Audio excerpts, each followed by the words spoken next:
Alright guys, we are beginning Unit 13 today, and the first indicator in Unit 13 is indicator 40, and in this, the first lesson for indicator 40, we have lesson 1.1 from the Red Book, and the learning target: I can solve problems with absolute value and integers. So absolute value and integers, we have kind of done this in the past, but we are going to get more in depth into this. So whenever I say integer, an integer is nothing but a number that has no fractional part or no decimal part, okay? So when I say integer, it includes a set of positive numbers. So here we've got the set of the counting numbers, which are the positive numbers.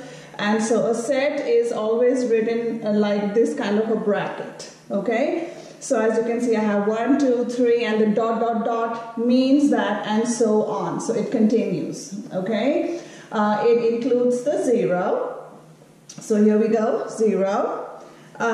And it includes the opposite of the counting numbers. So it includes the negative numbers over here. So if you look over here, negative 1, negative 2, negative 3, and so on. Alright? So if we were to write it out as a set, we know that the negative numbers are, the bigger the number is going to be to the right on the number line.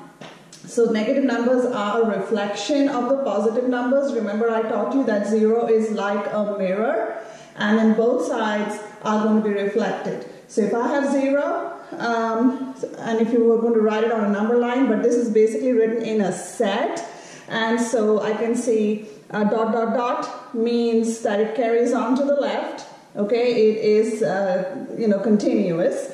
And then negative 3, negative 2, negative 1, 0, and then to the right of 0 are positive numbers, so 1, 2, 3, and so on. So that's what an integer means, okay? Absolute value, we have done this also in the past. So when I say absolute value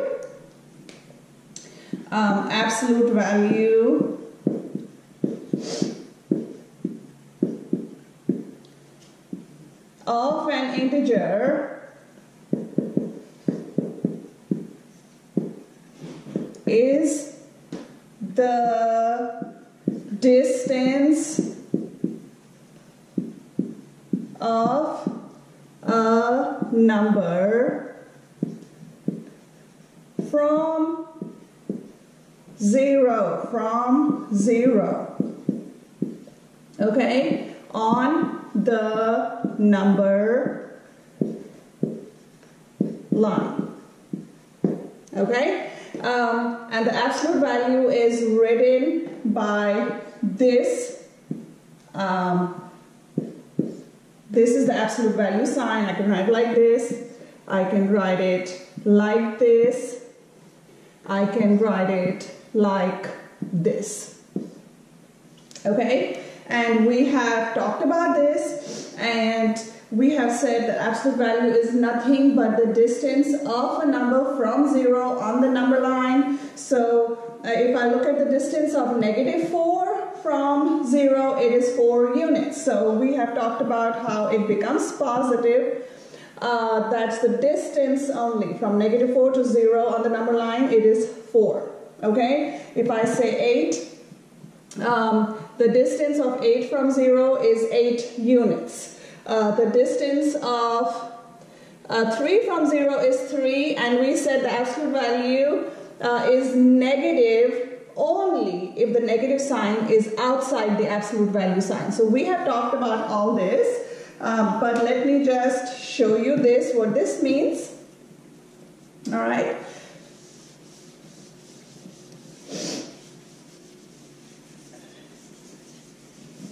So if I say absolute value of negative 4, basically what it means is if I take a number line, and if I say this is 0, we know that numbers to the right are positive, and to the left are negative numbers. Alright, and so on. Arrow means that it is going on. Alright, so now if I was going to say what is the absolute value of -4, we know that this is -4 over here, right? So if I look at this distance of -4 from 0, it is 4 units. It is 4 units, okay? No negative positive about it. It's just saying what is the distance. So therefore, if we were actually plotting this, absolute value of -4 is 4. For plotting purpose, because I'm getting 4, it would go over here.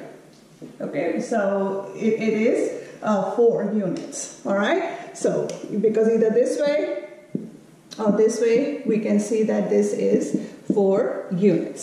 Okay, let us do a few examples. All right, so remember that the absolute value of a number is always positive unless the negative sign is written outside the absolute value sign. So absolute value basically means what is the distance of a number from 0 on the number line. Okay, and then again, an integer is a number which includes counting numbers, 0, and the negative of the counting numbers. So it is a set of that. Basically, it does not have a fractional part or a decimal. Okay, so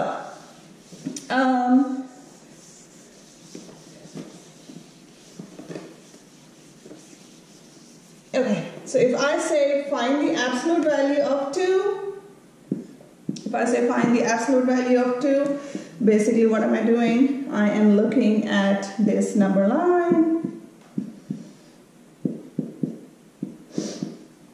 Okay, and then I look at how far is 2 from 0, and it is 2 units. Okay, it is 2 units away from 0. So therefore, if I was graphing it, here is my absolute value of 2 is going to be 2. All right. If I was to find -2, so again I would do the same thing here, and this is -2, but then it's 2 units. All right. So if I was doing absolute value of -2, it is 2 units, so I end up graphing it on the positive side if I was to graph it. But I'm just showing you what it basically means. It is the distance. So remember, 0 is your mirror, and these numbers, if I say 1, opposite of 1, because it's like a mirror, is -1. Opposite of 2 is -2. Opposite of -1 million would be 1 million. So we have talked about what opposites are. They are numbers that are the same distance from 0 on the opposite side of 0. Okay, so let's do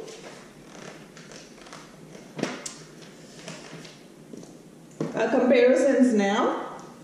All right, we're going to do comparisons now, and this is basically asking which number is greater, which number is smaller.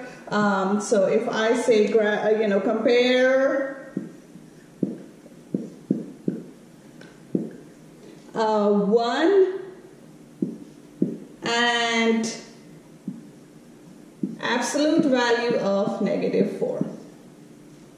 Okay, so if I say negative absolute value, we know that if we have -1 here, 0, 1, 2, 3, 4, 5, and so on. And we know that if I take the absolute value of -4, that's the distance of -4 from 0. So this ends up being actually positive, which is 4. So if I was graphing 1 and I was graphing 4, numbers to the right on the number line are the bigger numbers. Okay, so I can see that 4 is greater than 1 because it is falling to the right of 1 on the number line. And the absolute value of negative 4 is going to be greater. So if I was going to write this, absolute value of negative 4 is greater than 1. Okay, so this is how I compare.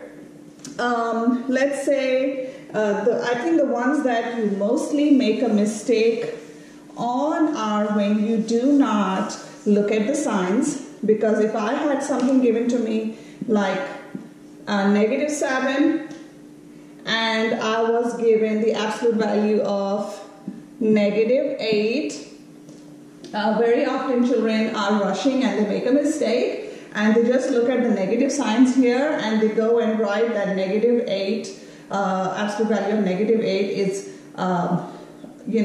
smaller than negative 7. So they write it that this is greater, but this is incorrect.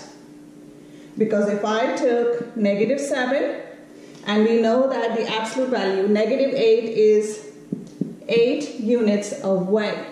So this is actually a positive integer here. So therefore, this becomes greater. All right, so not this. So be careful when you are looking at the signs, whether it has the absolute value sign or not before you put the less than or greater than sign. Okay. Another thing you might have to compare. So let's say I have given you freezing points. Okay. Let's say I give you freezing points. And I say the freezing points are 35, we have negative 53, we have negative 3, we have negative 39, and we have 55. So these are my freezing points, and it's asking which substance or which number over here has the lowest freezing point. Okay, has the lowest freezing point. So basically, again, remember numbers on the number line. Okay, here's 0, and I'm just going to go by negative 10, negative 20, negative 30, negative 40, negative 50, negative 60, all right? And then the opposite side, it goes like this, 10, 20, 30, 40,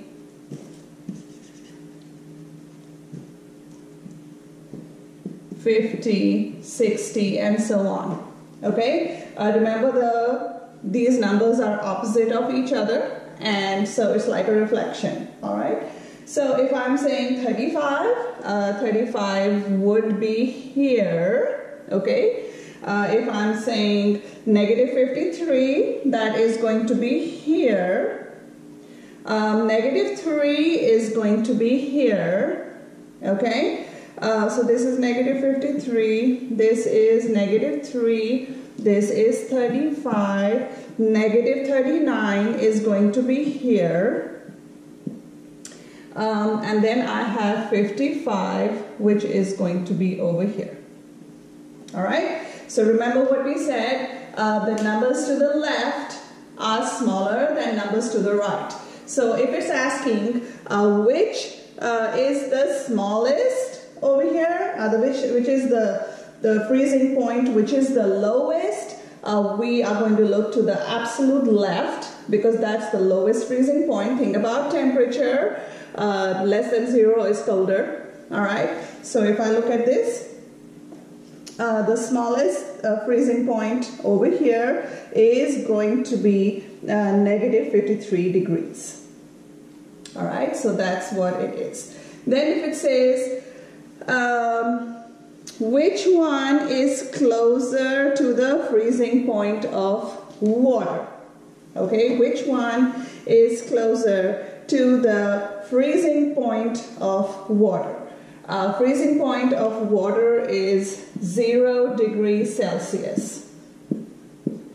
Okay, this is the water freezing point. So if that is the question, and it's asking which is closer to the freezing point. So basically we're trying to see the closest to 0. Alright, so that is the absolute value. That is the distance that we are trying to see. Alright, so if I have, if I have 0 here, I'm looking at which number is closest to 0. So here we go, and then here we go. So which one is closer? The absolute value of -3. Even though we know that 35, if you're comparing integers, is definitely greater than -3 where integers are concerned. But if you're doing absolute value, we are looking at what is closest to 0 on the number line. So if I do what is the absolute value of this, what is the absolute value of 35, we know that this distance is only 3 units. And this distance is 35 units. So what would actually be closest is this. Okay? So -3, absolute value of -3 will be closer to 0 compared to when if it's 35 away compared to 3 units away. So that's what absolute value means. Okay? Alright. Let's go ahead and compare certain integers and put them in the correct order. So if I say I have absolute value of -34 and I have 21 and I have -17, I have absolute value of 20 and I have absolute value of -11. Alright, so first thing you need to do is convert them all to the same format so you can actually compare the numbers, and very often you make a mistake with this and this. So be careful about that one, okay? So if I'm saying absolute value of -34, we know that -34, the absolute value of that is 34 units away from 0. So it actually shows up as a positive number because it's the distance. Okay? Then we have 21. We have -17. Remember, don't make a mistake here because there is absolutely no absolute value sign over there. So this is a negative integer. So do not confuse those. Okay? Absolute value of 20 is 20. Absolute value of -11 is 11. So if I look at the numbers like this, it becomes pretty clear-cut as to which is the smallest, which is the largest. And so therefore, I'm going to look at these. Anything with a negative sign is going to go first. So this is -17. All right. Next is 11. Next is 20. And then we have 21. And then we have 34. Okay, so that is the correct order. Think about the number line. Okay. So once we have this written out like this, then we are going to go back and put it in the original format. So if I am comparing I'm going to write it over here in red so you can see. So my smallest is -17. Next is the absolute value of -11. Next is the absolute value of 20. Then we have 21. And then the largest is the absolute value of -34. Okay, so if we were comparing, this is the final answer. So please remember that. Remember to write the absolute value down of numbers before you start comparing them. Okay, now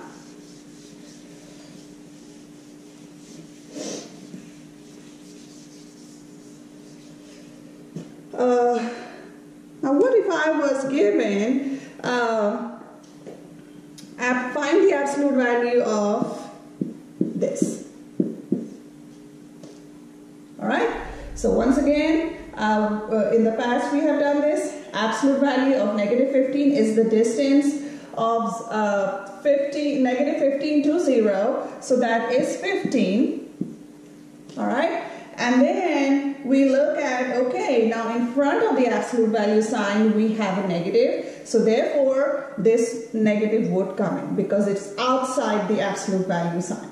Okay? So basically, that's what this lesson is completely about. It is integers, absolute value, comparing and ordering them. Please remember, absolute value is the distance of a number from 0 on the number line. And we always get a positive answer unless the negative is written outside. Okay? And then sometimes you might have to solve problems with absolute value, and that we are going to carry on in the next lesson about this. But this is the Red Book lesson 1.1, solving problems with absolute value and integers. All right.